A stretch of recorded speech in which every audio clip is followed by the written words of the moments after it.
The next speaker is Andy Davis with USB Undermining Security Barriers. Thank you. Morning, everyone. My name's Andy Davis. I'm Research Director at NGS Secure. And today I'm going to talk about different ways of identifying vulnerabilities in USB stacks and USB devices.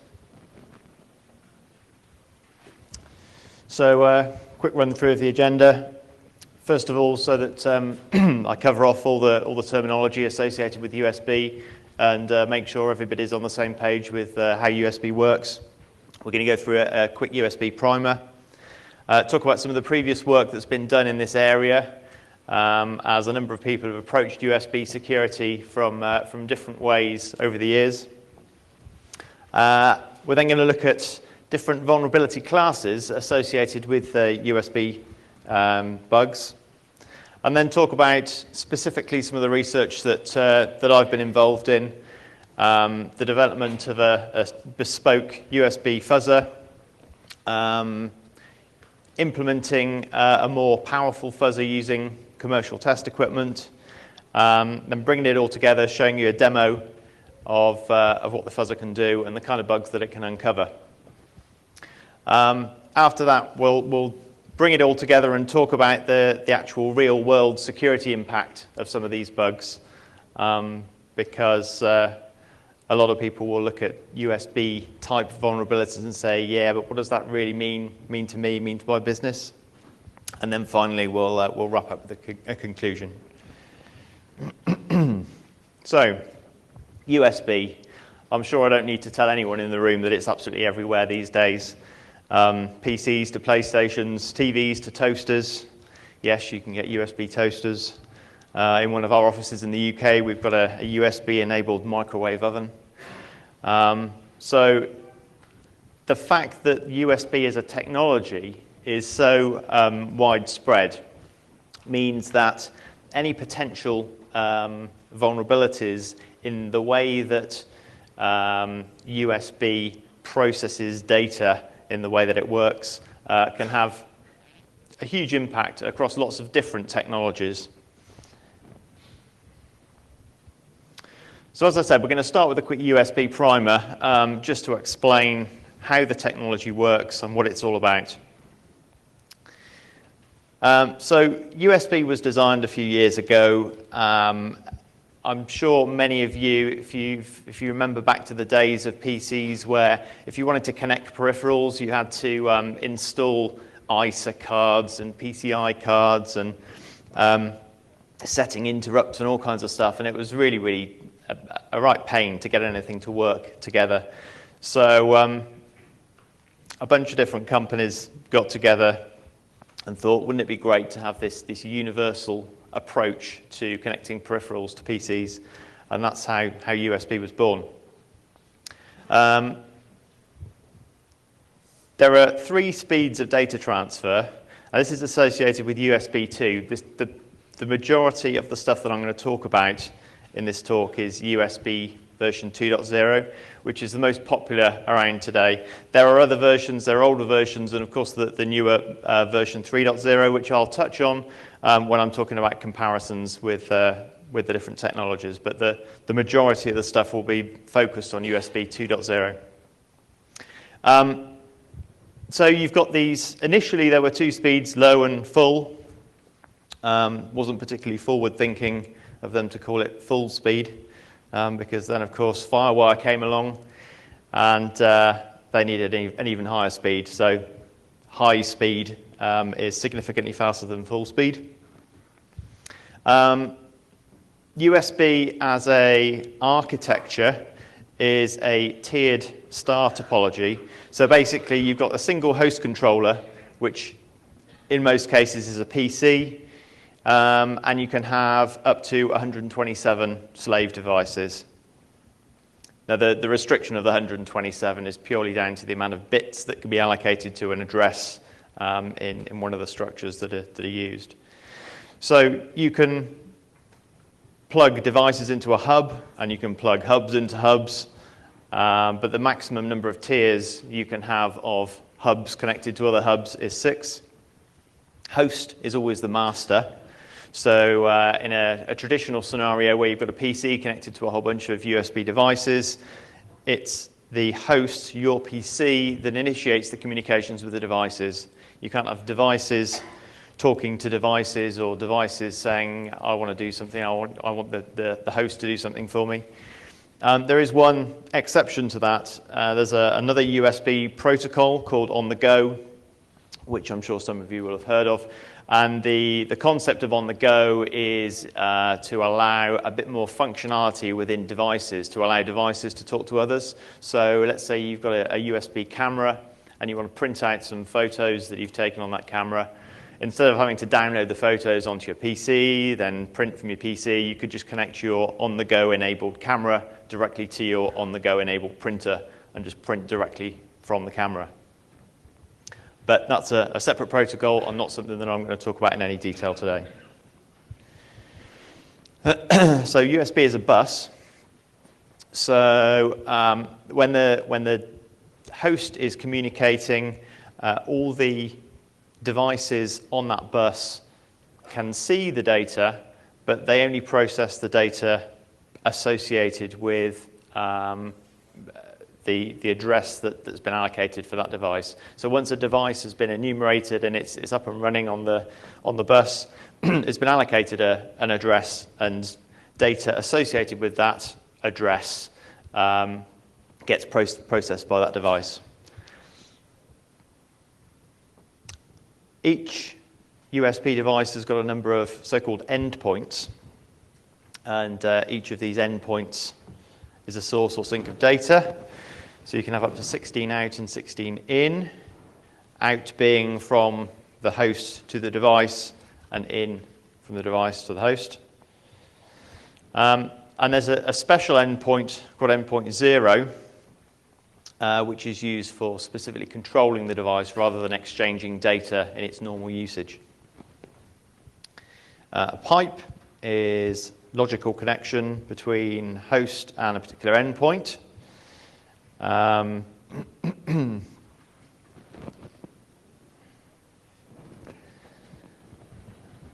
only a few more of these type of slides, I promise. We need to get this stuff out of the way first. Configurations, interfaces, and endpoints. Okay, so the device has got a number of descriptors, and descriptors are going to be very important when we come to the fuzzing, as you'll see later. So they've got lots and lots of information about the capabilities of a USB device. And you have what's called a configuration descriptor set. So let's say you've got a device that can perform different functions. Sometimes you have USB devices that, rather than just being, say, a mass storage device or being a camera, they've got multiple functions in them. So they might have a hub as well as a mass storage device. And you'll have different configurations associated with those. Maybe you've got different power options, different power requirements for the different areas of functionality within the USB device. So each of these configuration descriptor sets has got different amounts of information about the capabilities of a USB device. Interfaces. You can have multiple interfaces. Again, this is normally to do with the different areas of functionality within a USB device. And they represent these different functional units. We've already talked about endpoints. Okay, so what actually happens when you plug a USB device into a host?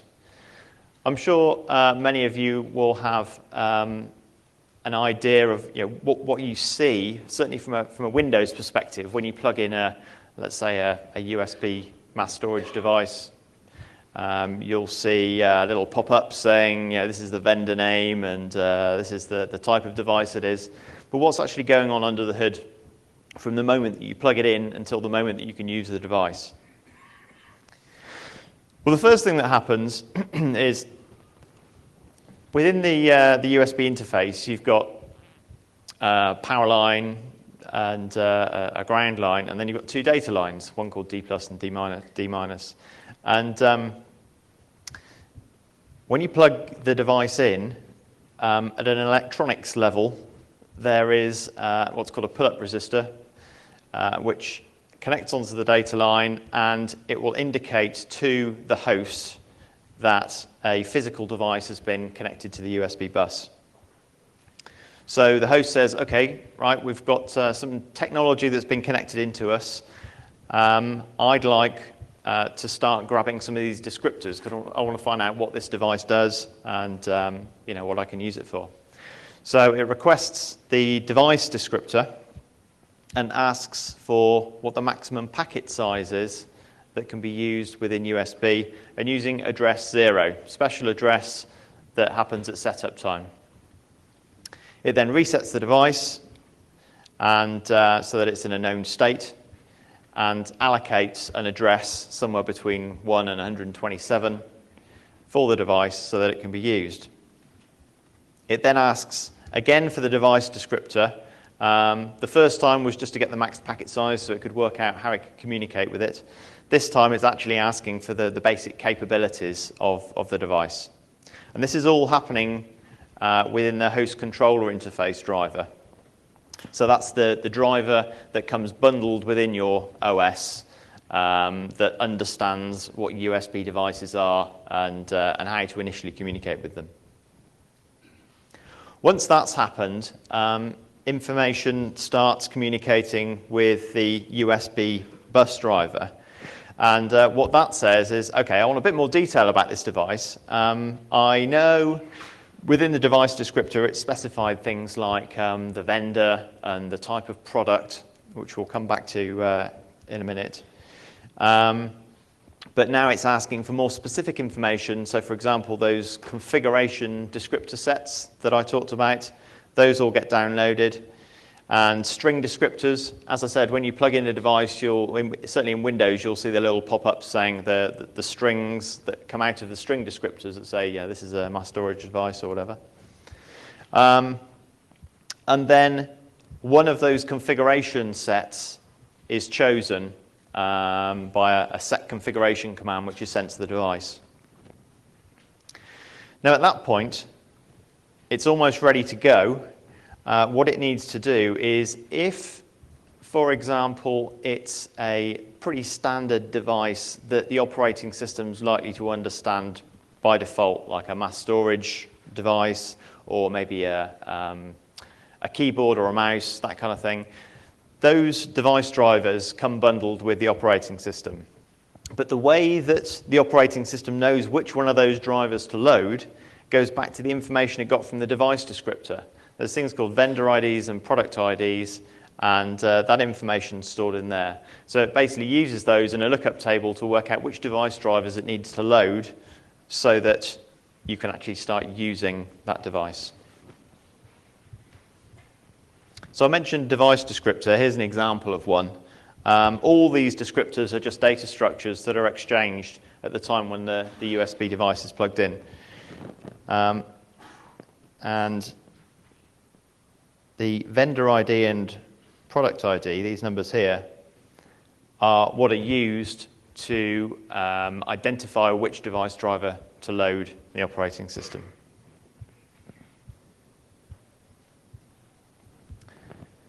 Okay, previous work. As I said, a number of people have looked at USB security in the past, and various presentations have been given at Black Hat, DEF CON, all kinds of other conferences.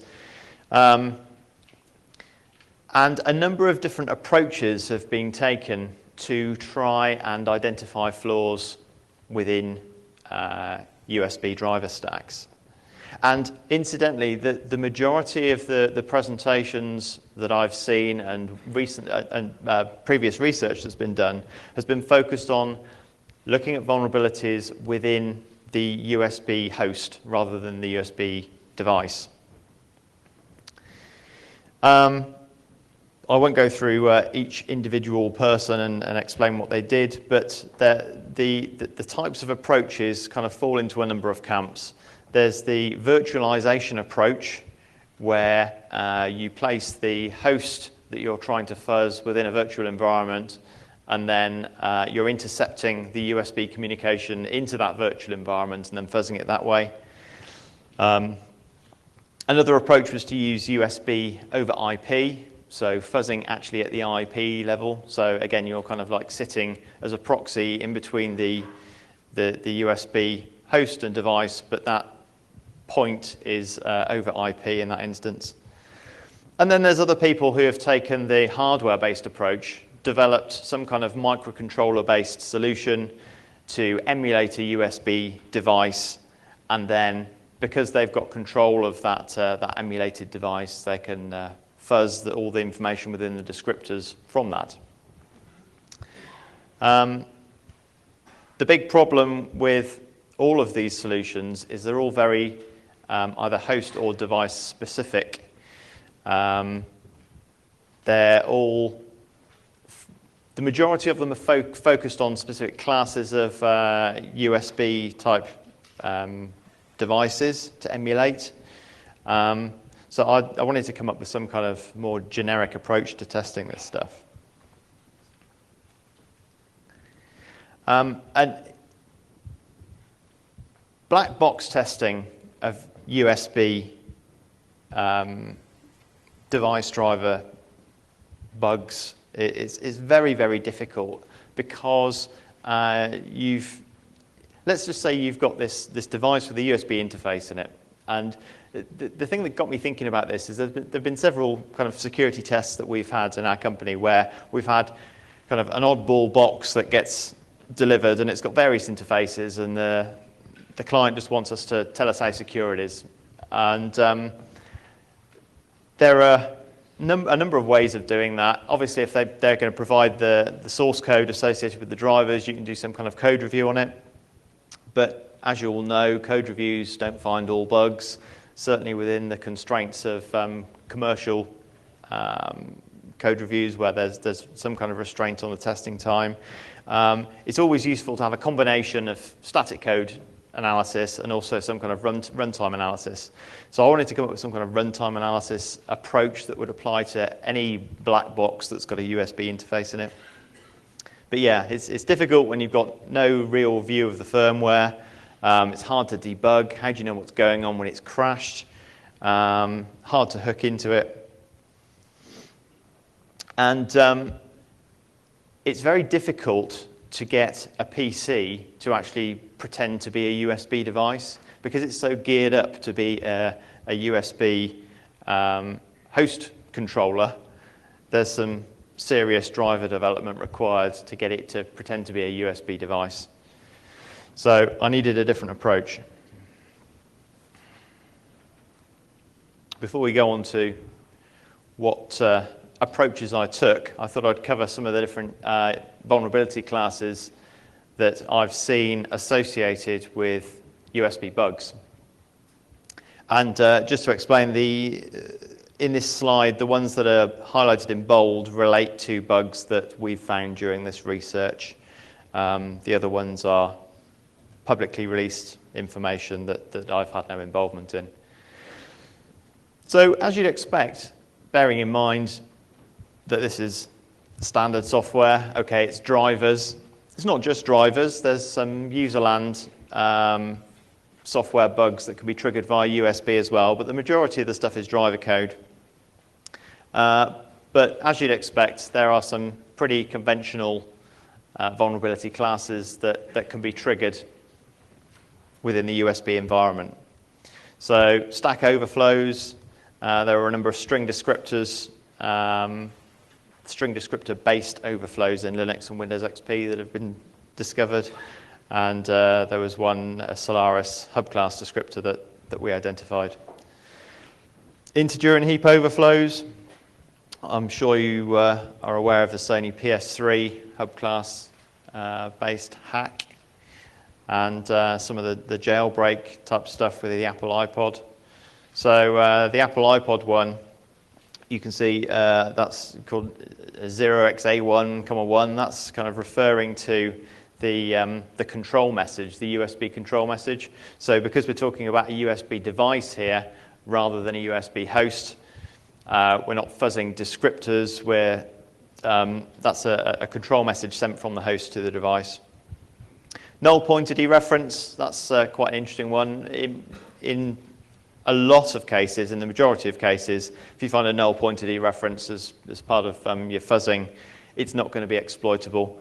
But in the case of the Apple iPhone jailbreak, because there was a clever way of writing to address 0, this could then be exploited. And then there's also logic errors. There's a HID report descriptor bug that we discovered, and I'll be doing a demo of that a bit later on.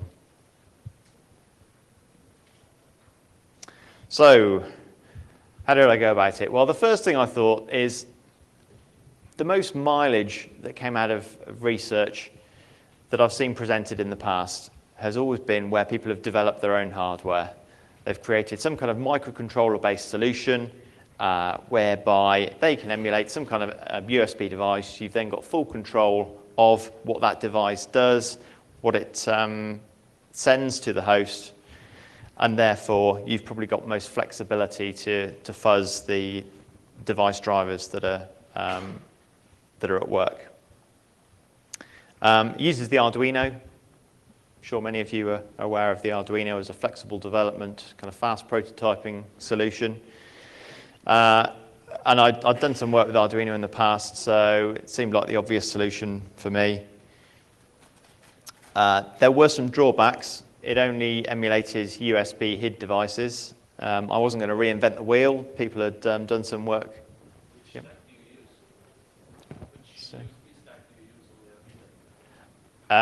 There's a link to it on the next slide. So basically, the code that has been publicly released to use USB, I used that. I didn't rewrite anything. As I said, I haven't reinvented the wheel.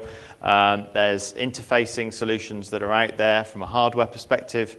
So I just went ahead and used that. It was more a case of using the information that was out there and applying security principles to it, which is something that I did again later on with kind of commercial test kit.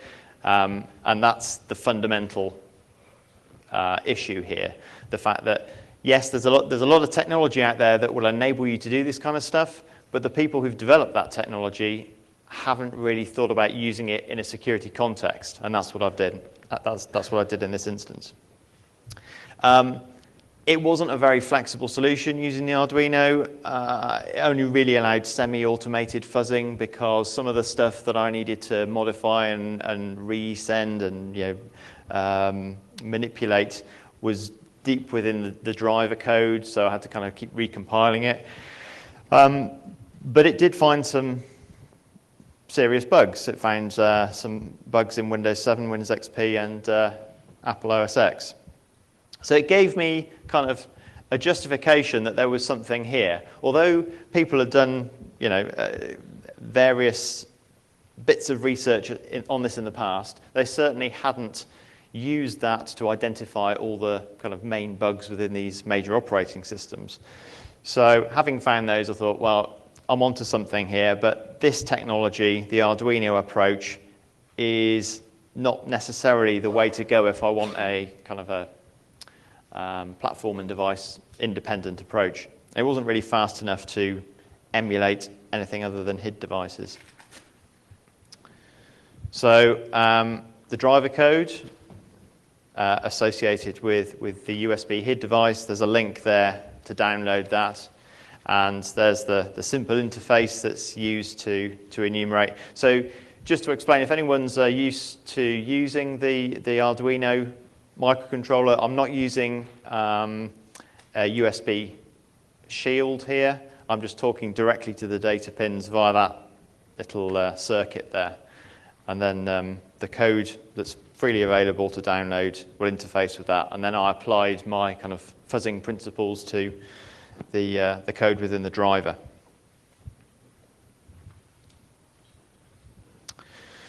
So, as I said, it wasn't really a long-term solution, Fuzzbox. It just kind of got me into the frame of mind of what I could do with USB. I needed something more flexible.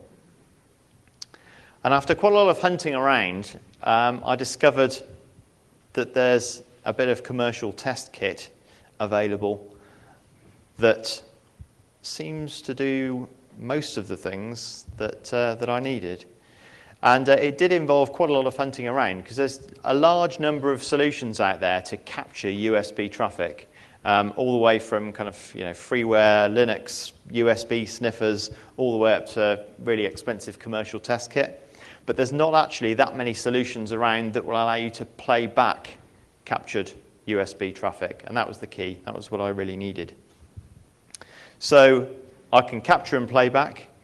I can also emulate USB hosts or devices, which again gives me this maximum flexibility. I can do the fuzzing on the devices or on the hosts.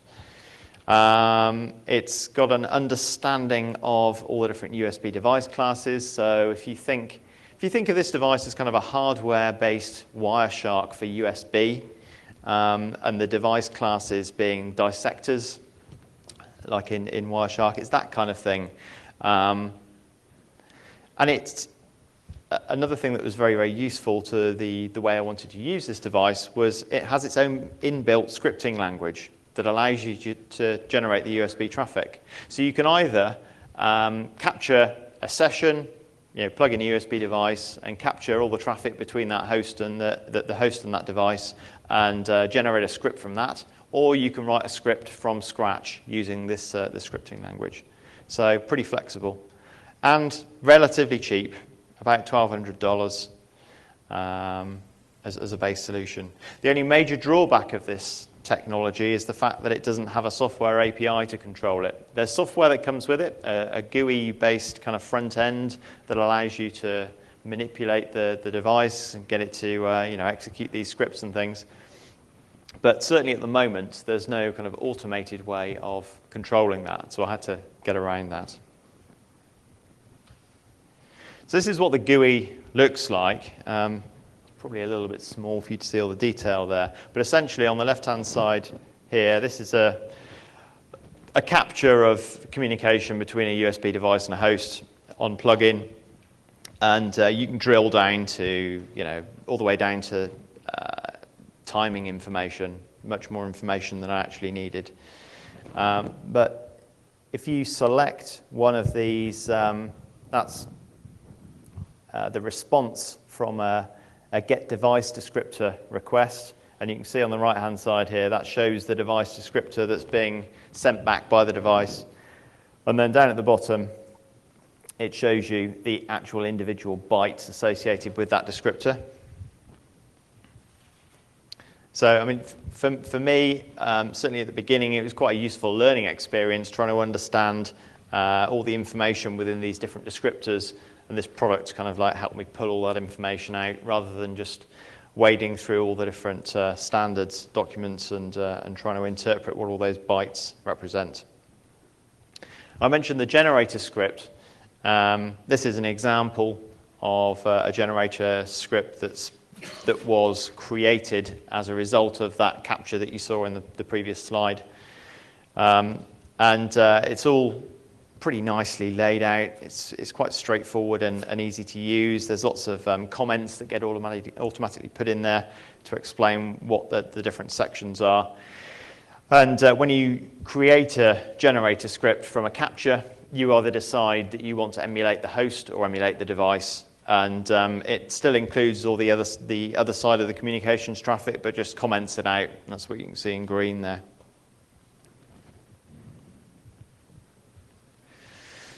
So what can we fuzz? Well, I've talked about the different descriptors. The different descriptors are being processed by different drivers on the host. So you've got HCI drivers, bus drivers, and device drivers for specific USB uses. And once the initial enumeration process has finished and you start using the device, then you get class-specific descriptors that come into force. And you get, so for example, if you're using a mass storage device, there's lots of like SCSI commands and things like that are very class-specific to that type of technology. So there's a huge amount of scope for information that is being parsed by these drivers that can be fuzzed and therefore trigger software bugs. And on the USB device side, you've got the control messages that are being sent by the host to those devices.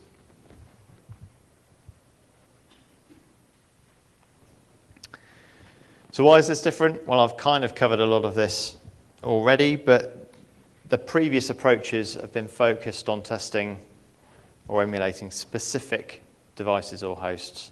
This approach, because it's taking a kind of a proxy-based Wireshark type playback approach, you can use this with any type of USB device or host, even this kind of black box idea that I talked about, where you've got no idea what's going on under the hood. So we don't really care what the host or device is. If we understand the USB protocol and we understand the kind of software flaws that may exist within the driver code, then we can fuzz from a black box perspective. And as I found, it certainly produces some interesting results. So we've gone from demonstrating that there's still vulnerabilities out there in USB using my initial fuzzbox approach, this microcontroller solution, onto identifying this commercial test kit that looks like it will do what we need it to do. Now we need to incorporate it actually into some kind of fuzzing solution rather than just kind of prodding around with manual byte manipulation within those scripts. So I developed a USB fuzzer called Frisbee. As I mentioned, the graphic USB, which is the name of the Win32 GUI that you get with the product, doesn't have any API for controlling it, so we needed some way of interacting with that to get it to make the modifications that we needed as part of the fuzzing process. What Frisbee does is it actually modifies the graphic USB generator script, which we've generated from our initial capture. So these generator scripts, they're just pure text files, so dead easy to manipulate. And then what happens is when you load them into the GUI application, it compiles them and then uploads them via a control USB connection up to the device where it's executed. So although it's not a particularly elegant solution, Frisbee uses the send keys Python library just to inject Windows events into that GUI. Only a small amount of interaction is actually required with that GUI because when you kick it off, you can use the name of the script that you want to use as a parameter for that, and then all you need to do is hit F5 to compile it and F7 to execute it. So small amount of interaction, and using the send keys library, we can do that. And yes, it's not the ideal solution because it looks a bit clunky. You know, we're interacting directly with the GUI, and it's quite slow. So, for example, you can't fuzz more than one test case every 6 seconds.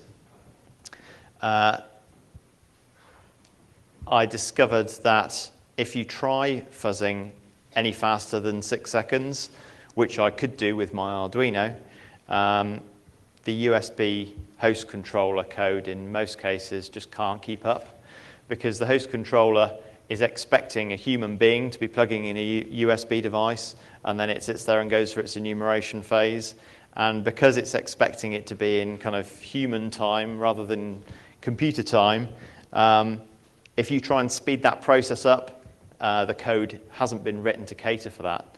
So although this is relatively slow, you wouldn't benefit wouldn't benefit from it if we could make it faster. As far as instrumentation goes to identify when the host has encountered some kind of bug, I'm just using an Ethernet connection to the device. I'm just pinging the device. Because in most cases, because it's driver code that's crashing, you'll either get a blue screen or you'll get a kernel panic and the box will reboot. So pretty simple solution, but at least you can see when that has been triggered, and then you can go back in and use the graphic USB GUI to investigate manually after you've identified which byte it is that's triggered the bug. Demo. I'm taking the cheats approach, and I'm going to show you a video.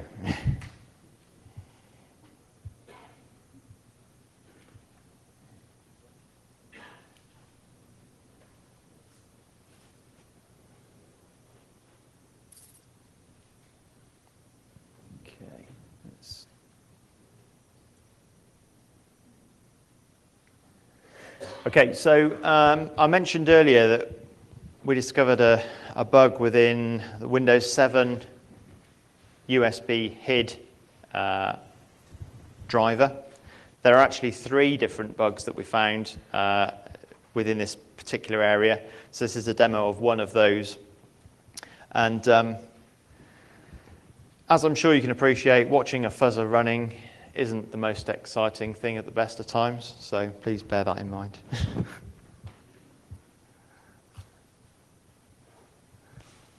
Okay, so just to explain what we've got here, this window here is where I'm executing Frisbee, which is a command line based Python script that's got the understanding of the different device descriptors and understanding of where we can fuzz and what the different fuzz test cases are.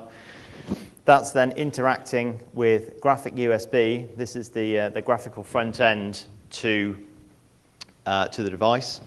And so it's injecting using send keys into that, loading up the different scripts once they've been modified by Frisbee. And then down here, we've got WinDBG. So the target machine that's running Windows 7 that's being fuzzed is connected via a separate USB connection to WinDBG on this box so that we can do remote kernel debugging.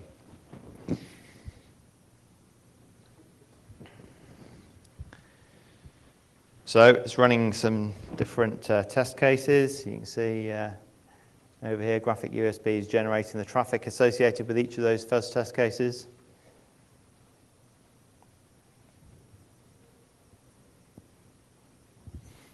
Oh, and there we go. A bug check has occurred. So WinDBG has kicked in because if WinDBG wasn't connected, you'd just get a blue screen and the box would reboot.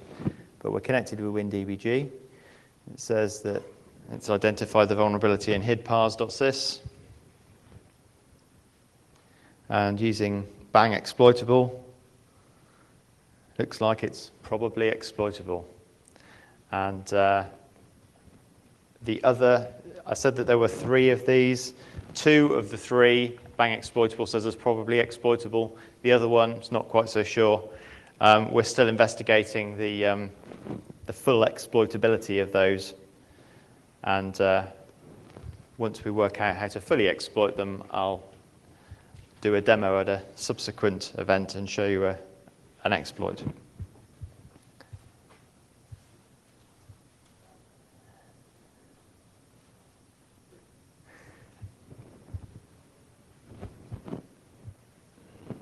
Okay, so using this technique and this fuzzer, what have we actually found? Well, quite surprisingly, most operating systems that I pointed this at found some bugs pretty quickly. It's quite difficult to, in all cases, identify how exploitable some of these bugs are, because it's quite difficult to get to the bottom of exactly the root cause of what's going on within the driver. Much harder to debug in kernel land than it is in user land. But as you can see, we found vulnerabilities in Windows 7, Solaris 11 Express, Xbox 360, and Apple OS X. There are others as well that are currently being discussed with the vendors. All of those have been reported. So why are these USB-based vulnerabilities so prevalent? I mean, some of those works that I referenced where people have done research into USB security, go back to, 5, 6, 7 years ago. You'd have thought that the vendors would have this cracked by now. But different vendors have got different approaches. Some of them don't seem to view USB vulnerabilities actually as a security issue. So I've anonymized these to protect the vendors, but vendor X, and these are direct quotes, thanks for sending this to us. This is something we'll definitely pass on. However, since this requires physical access, it's not something we'll fix in a security update. Okay, that's one way of looking at it. Yep. Sorry?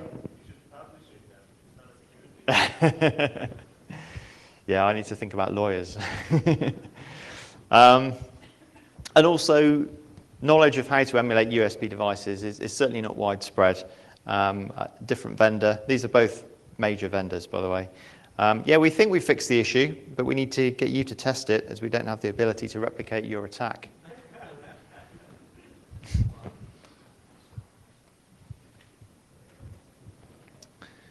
So maybe some of you are thinking, well, okay, yeah, you do need physical access. What's the real security impact here? What could you do? Well, there's a number of different scenarios. When you're talking about USB devices, there's been a huge amount of publicity around jailbreaking of devices like the iPhone. So using this technique, it's quite straightforward to identify bugs within USB devices. If you're looking at the USB host kind of scenario, you've got unlocking a locked workstation, and it doesn't take time. If you've got a working exploit against one of these drivers, it's literally a case of inserting it and during the enumeration phase. So when it's exchanging all these descriptors, that's where the vulnerability is triggered. And you can do a huge amount in a few seconds. Installing malware on a machine, again, in seconds, plug a device in. Exfiltrating sensitive data. But hang on a minute, what about these endpoint protection systems? I'm sure many of you within your organizations have got some kind of endpoint protection solution that stops unauthorized USB devices from being plugged in, and that's going to protect you, isn't it? There's a number of these around. I'm not going to name any specifically that are considered vulnerable. There's lots of different solutions, but they all take a very similar approach. They have some kind of policy based on what you want to allow to be plugged in. You might specify specific vendors of devices. You might say, I only want mass storage devices to be used or not used, or I only want HID devices to be used. And then when you plug in that device, the application identifies what that device is and looks at the policy and decides whether it should be allowed to be used or not. The fundamental problem is that they all work higher up the USB stack than many of the vulnerabilities do. So although they are going to protect you from people who are just trying to plug in a normal device that's not allowed by the policy, it's not going to protect you from vulnerabilities within the underlying host driver stack. So if you've got a vulnerability within the host controller that happens at the moment that you plug a device in, it's going to be game over way before we get to the is this part of my policy decision.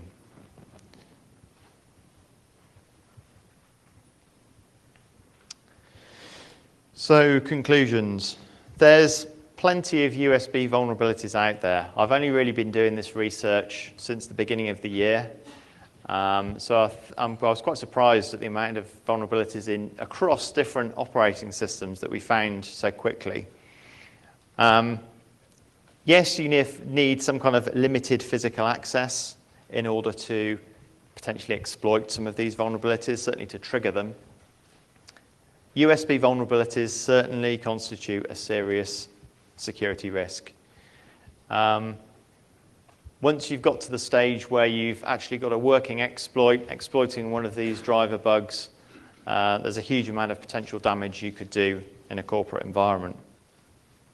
Endpoint protection software, as I've just said, is unlikely to protect you from a lot of these attacks.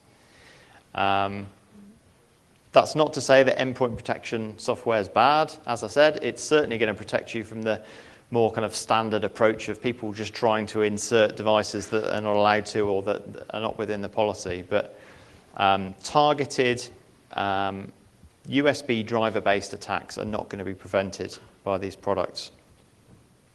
So if you really don't want people exploiting USB, then disable it in the BIOS. And if you're really paranoid, fill the USB sockets with epoxy resin. Take the military approach. Thank you very much.